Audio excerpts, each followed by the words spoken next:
ওই দেখ চইলা আইছে। শালার ভাব দেখলে আর বাসি না, 2 দিন আগেও ফকির নিছিল। আসসালামু আলাইকুম স্যার। আসসালামু আলাইকুম স্যার। আসসালামু আলাইকুম স্যার। ওয়ালাইকুম সালাম। এই বেটা এই দেখ ওরে কিরকম করে সালাম দিতেছে। ওরে এত সালাম দেয়া লাগবে কে? ওকে দেখলি বন্ধু, আবির আমাদের ছোটবেলার বন্ধু, সামনে দিয়ে চলে গেল, দেখেও না দেখার ভান করলো। আরে হ বেটা, অহংকারের ঠেলায় মাটিতে পা পড়ে না। আর ওকে যে ওরে এত সম্মান করা লাগবে? 2 দিন আগে ওরে কেউ দান দিত না।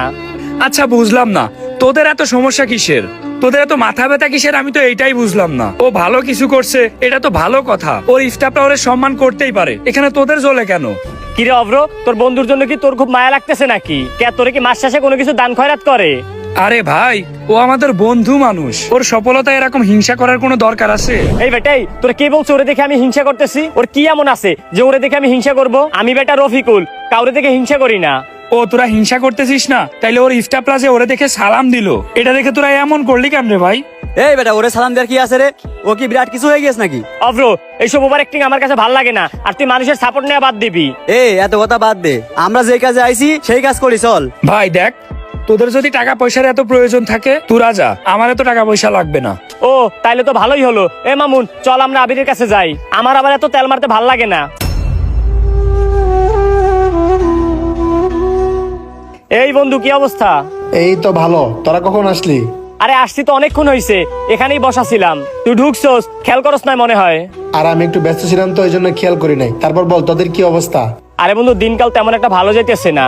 আমি কোনো কিছু করেই উন্নতি করতে পারতেছি না। তুই আমার কিছু টাকা দিয়ে হেল্প করতো। আরে বেটা, এইভাবে বলার কি আছে? ও আমাদের ছোটবেলার বন্ধু না, ওর কাছে টাকা চাইলেও দিয়ে দেবে। আরে হ বেটা, ও তো আমাদের ছোটবেলার বন্ধু, ওর প্রতি তো আমাদের একটা অধিকার আছে। দে বন্ধু, আমারে কিছু টাকা দিয়ে একটু হেল্প কর। ও আচ্ছা, তোদের টাকা লাগবে? কত লাগবে বল? আরে বন্ধু, তোরে যে কিভাবে বলবো, তুই আমার লাখখানে টাকা দে, আমি একটা ব্যবসা করে খাই। আবির, ওদেরকে কোনো টাকা দিবি না। আরে অব্র, তুই কখন আসলি? আর টাকা দিব না কেন? এই অভ্র, তুই ওখান থেকে এখানে আসলি কা? আর এখানে এসে কাটিবেজি করস কা? ও আমার ছোটবেলার বন্ধু, ও আমার টাকা দিলে তোর সমস্যা কি? এই অব্র, তোর সব জায়গায় বাহানা ঢুকাতে হবে। রফিকুলের বিপদে আবির কাছে টাকা সাথে আইছে, তোর এত জলছে কে? তুই না গলাস কে? তোরা চুপ থাক। বন্ধু শোন, তুই তো ভাবতেছিস ওরা আমার ছোটবেলার বন্ধু, ওদেরকে টাকা দিয়ে হেল্প করি, সমস্যা কোথায়? কিন্তু ওরা তোরে বন্ধু মনে করে না। কি বলিস, বন্ধু মনে করে না মানে?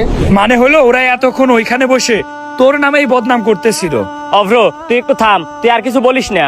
তুই থাম, তুই বলিস না তুই জীবনে কোনো কিছুতে উন্নতি করতে পারিস না, সব ব্যবসায় লস খাস। আরে ভাই, তুই যদি মানুষকে নিয়ে এরকম হিংসা করিস তাহলে জীবনে কিভাবে উন্নতি করবি? হিংসা বিদ্বেষ সবসময় মানুষকে ধ্বংস করে দেয়, কখনো উপরে নিয়ে যায় না। তুই হিংসা করে কখনো উন্নতি করতে পারবি না।